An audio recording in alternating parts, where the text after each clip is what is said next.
Otmar Szafnauer, team boss of Alpine, has finally revealed why they were so quick to announce Oscar Piastri as their new driver to replace Fernando Alonso next year. Not many can still comprehend what happened last week, when Alonso announced his surprising move to Aston Martin next year and a spot opened at Alpine. Oscar Piastri was the #1 contester to take up that seat, and which was further fueled by Alpine, who was quick to announce their new driver. However, this announcement came just a couple hours after strong rumors were spread that Piastri will actually replace Ricciardo at McLaren next season. Mere hours after the announcement of Alpine, Piastri himself declined the Alpine seat and confirmed on his Twitter account that he will not be an Alpine driver next year. Besides a quick statement from Alpine that they deem their claim legitimate, it has been quiet ever since. That was until Otmar Szafnauer was interviewed by El Confidential and asked why they were so sure that Piastri would drive for Alpine next year. What was stated in Piastri's contract with Alpine? What were Alpine's plans for Piastri the next couple of years? Why is Alpine so keen on Piastri? And does Szafnauer understand why Piastri doesn't want to drive for Alpine? Let's find out. Oscar Piastri is one of the biggest talents of Formula One. Since 2019, he has won the Formula Renault Euro Cup, the F3 Championship, and the Formula 2 Championship. His consecutive titles in 3 different racing classes makes him one of the most attractive drivers to sign up for an F1 team. Piastri was a bit unlucky this year as he couldn't find an F1 seat due to a lack of drivers' market movement. Formula 2 regulations state that when you win the championship, you have to leave the racing class, leaving Piastri in this case empty-handed for this season. However, Piastri has been part of the Alpine Junior Academy since 2020 and has been helped by Alpine both financially as well as mentally to find racing seats and become a better overall driver. Although Piastri doesn't have an F1 racing seat, he is the test and reserve driver for Alpine. Earlier this season, Otmar Szafnauer, team boss of Alpine, said that whatever happens, Piastri will drive Formula One next year. In the recent interview, Szafnauer said that a part of Piastri's contract allows Alpine to put him in the car for the 2023 season. Because of this, the team was pretty confident and sure that they could already announce Piastri as their 2023 driver next to Esteban Ocon.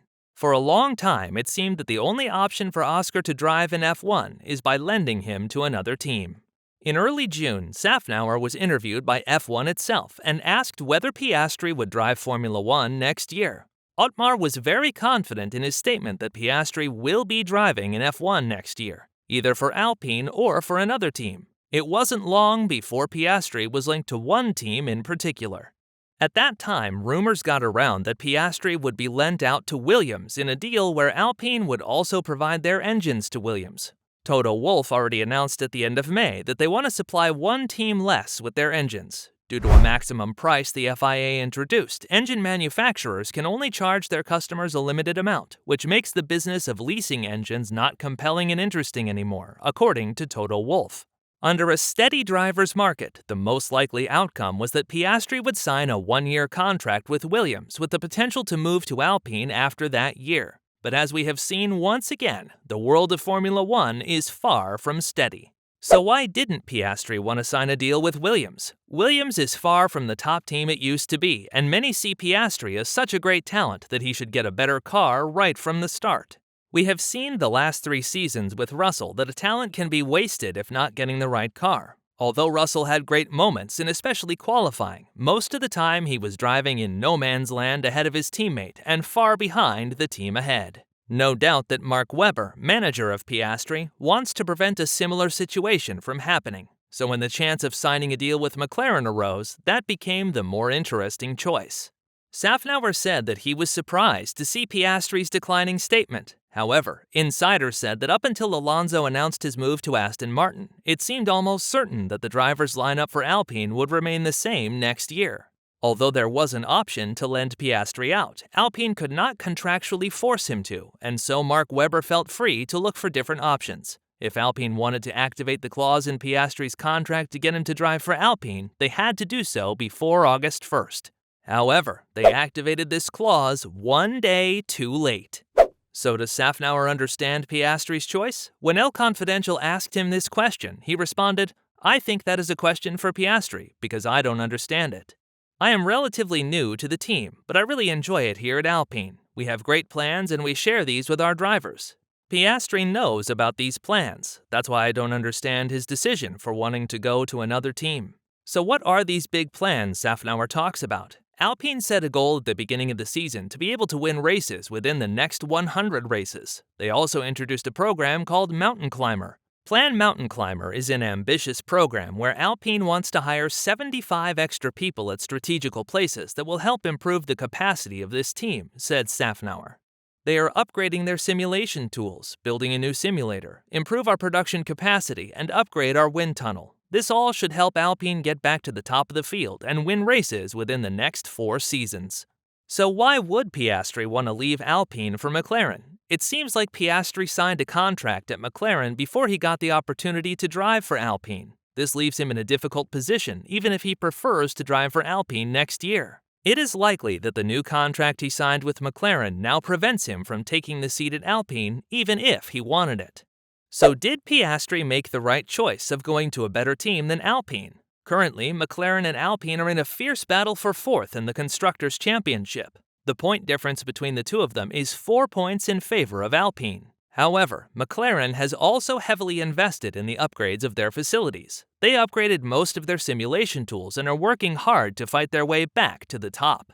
However, Alpine's current car development has outpaced McLaren's development and seemed to have created a slight overhand in pure car performance. However, engine reliability issues and bad strategies cause Alpine to lose out on many important points.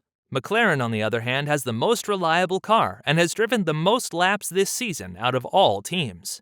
Out of the 1,564 laps, McLaren has completed 1,526 laps, whereas Alpine completed 1,471 laps. Szafnauer recognizes the reliability issues, but states that his team is thinking long-term.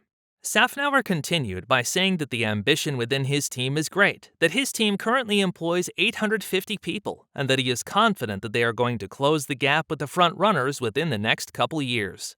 This is further fueled by Toto Wolff's statement that he thinks that in 2024 there will be 5 teams fighting for race wins due to the budget cap and restricted CFD time for the front runners. This gives teams like McLaren and Alpine a chance to catch up with the front teams. Who has introduced the best upgrades this season in terms of car performance? Looking at the interactive data provided by F1, Alpine gained 1.2 seconds per lap over Ferrari since the beginning of the season, whereas McLaren's gap to the front runners remains stable since the beginning of the year. Alpine keeps on bringing minor upgrades almost every race, whereas McLaren opts for bigger but less frequent updates. The rapid development rate of Alpine puts them slightly ahead of McLaren currently. On average, Alpine is between 1.2 to 1.5 seconds per lap slower than the top teams, which is similar to the 1.2 to 1.6 seconds that McLaren is behind. However, depending on track characteristics, one team sometimes have the overhand. Nonetheless, Alpine had to take in some big hits last week with a surprising leave of Alonso and an unwilling Piastri. The longer the teams wait making an official statement who is driving where next year, the more tension and drama unfolds. Do you think Piastri should have been more patient for a seat at Alpine, or do you agree that he went to look for different options? Do you think McLaren is going to outperform Alpine next year? Let me know.